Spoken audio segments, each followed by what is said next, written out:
Hey everyone, LongTime here, and welcome to another Ever Crisis guide. Today we're going to be going over the last of the very hard summon fights, and none other than the old man of thunder himself, Ramuh. Ramuh, I would say, is probably the most power level intensive out of all three summons, as he's basically a DPS slash sigil check. It took me a little bit to find a team that didn't use my cloud to beat Ramuh, which I initially used, because that maritime sword that I have is a little too strong. You guys will see its strength in comparison later in the video. So let's give this old guy a good grounding, and let's get into it.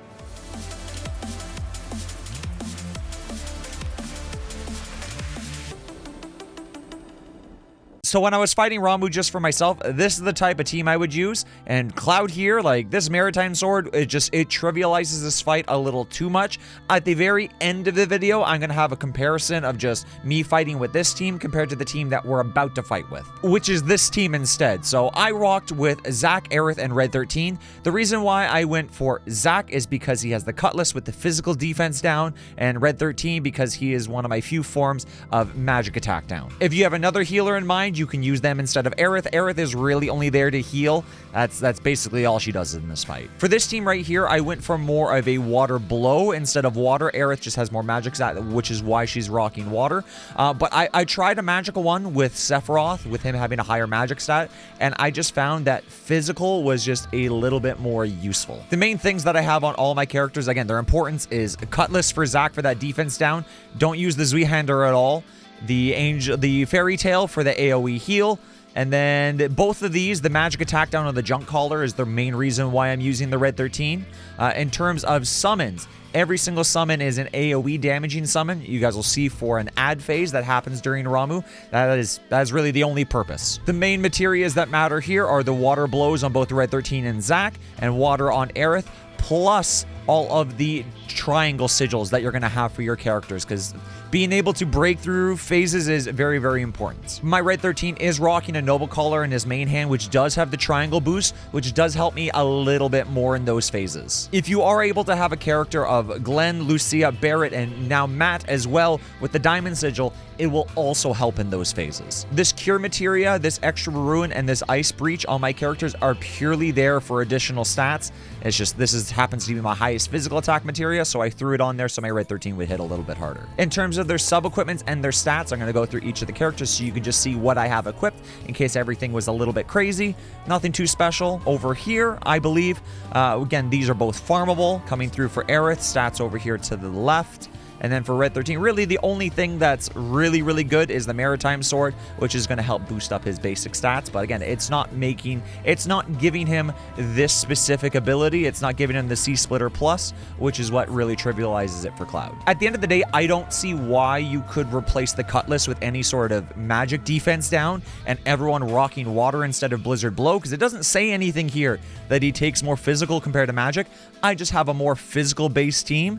I do recommend that you do have some sort of character that gives magic attack down, because Ramuh can hit really, really freaking hard if you're not prepared. There is a specific moment that's a run killer that I find. It's that very, very last move that he does.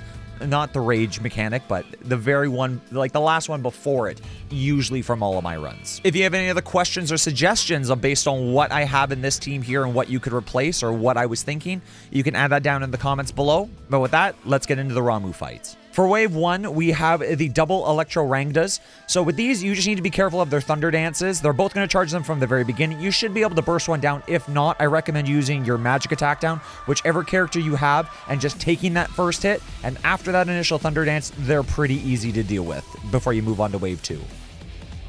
For wave 2, we have a Maw Slasher and 2 Thunder Bombs. The Maw Slasher cannot be affected by physical and magic defense down.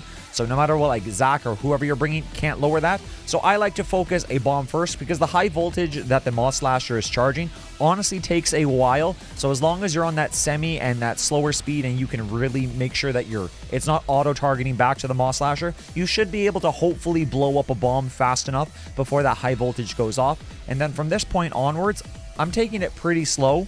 I'm in no rush to get to Ramuh. Once you get to Ramuh, you're on a clock. It gets very rushed from here on out. So I'm just trying to kill it, have as much HP as I can going into that final phase, so I don't need to worry about healing there. make sure that you are not draining your attack bar too much. Again, the stances, you want to see that there's a diamond. You want to make sure that it's not going down so you're at attack max. So you're getting that 50% bonus instead of that 25% bonus. So get into that HP, make sure your bars fill towards that attack. So when you get into Ramuh, you're good to party. Okay, so you can see here, I'm switching for that final little cure. Going off, my bar's filled. So now we have the old man, the thunder god himself, Ramuh. Right away, we are introduced in phase 1 to the lightning bar. This is the #1 mechanic, that it is just a race against how much DPS that you can put out. This is how he is going to check you.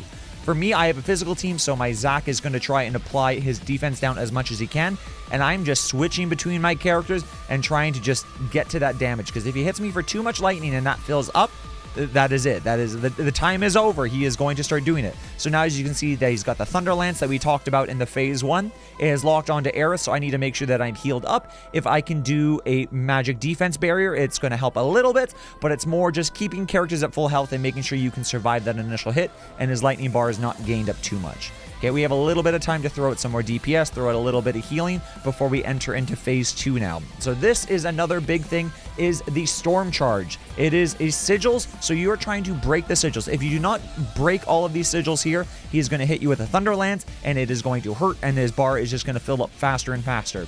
This is exactly where the Diamond Sigil users would be really helpful, be it Matt, Lucia, Glenn, or Barrett. But with this, if you can, you should be able to break it fast enough. I did have that Sigil boost from Red 13, which was helpful. But for here, he's broken. Do that damage. Lower that bar as much as you can, because, again, if that thing fills up and you don't have that damage to do that final push, you're just going to lose. So now, after this, once he's finally regained himself, he's going to go in Arbitration, and now he's going to go off a Judgment Bolt. I'm going to make sure I'm going to heal up as much as I can.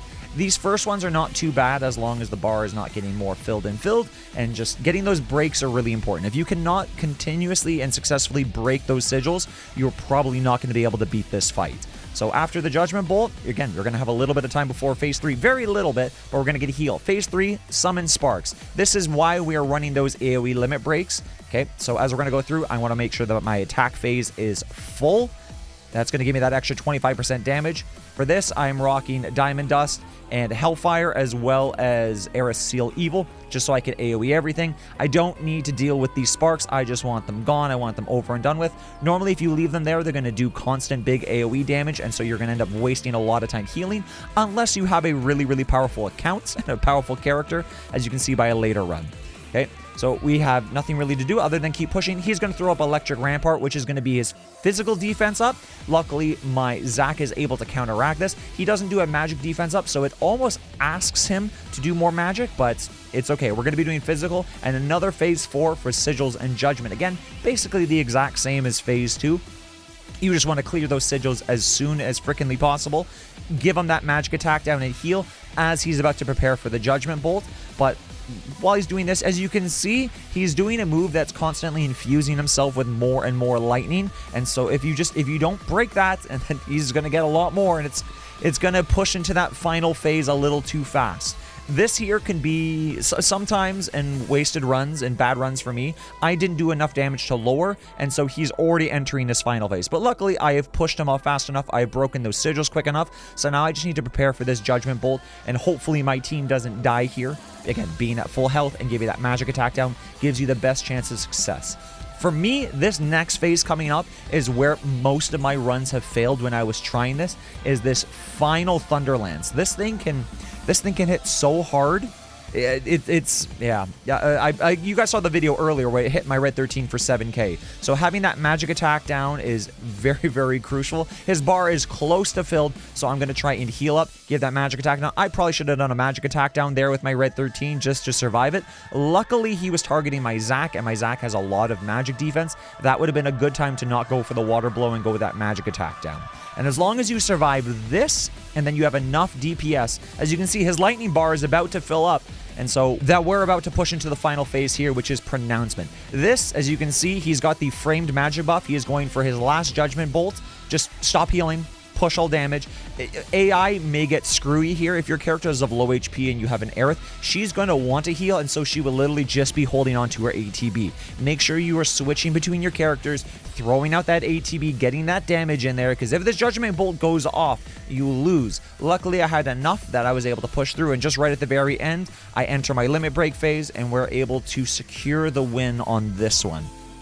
As long as you can survive that last Thunderlance, I have found that if you can get to that point and survive it, you should be able to clear this, okay? That is the hardest part, in my opinion. Hopefully that this playthrough is similar to what your teams can be able to be, what they can achieve. Yeah, let me know down in the comments below, because it took me a while to get these wins. I can get it consistently now, but it definitely took me a while to get there. So that about concludes my Ramuh Very Hard guide. Hopefully you guys are able to follow. Hopefully everything here is not too unrealistic to be able to get. Like, again, you need some water damage, and you need to decide whether you're going to be going physical or you're going to be going magic attack. Trying to get that AoE, at least I've found with the limit breaks, having that AoE just to immediately get rid of those sparks is super, super helpful.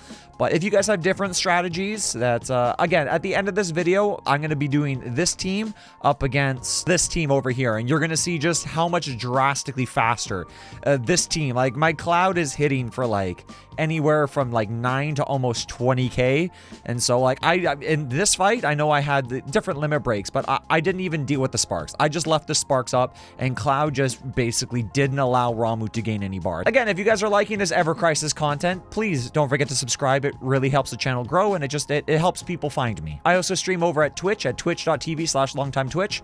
Link in the description down below. Don't mind little Finley boy, he's just looking at something. Thank you very much for watching. I greatly appreciate it, and yeah, you guys can, if you want to stay and watch, there is going to be the difference between like what this team looks like and how much, like, if you have a Cloud like that, this fight should be super, super simple for you. I'll see you guys in the next one.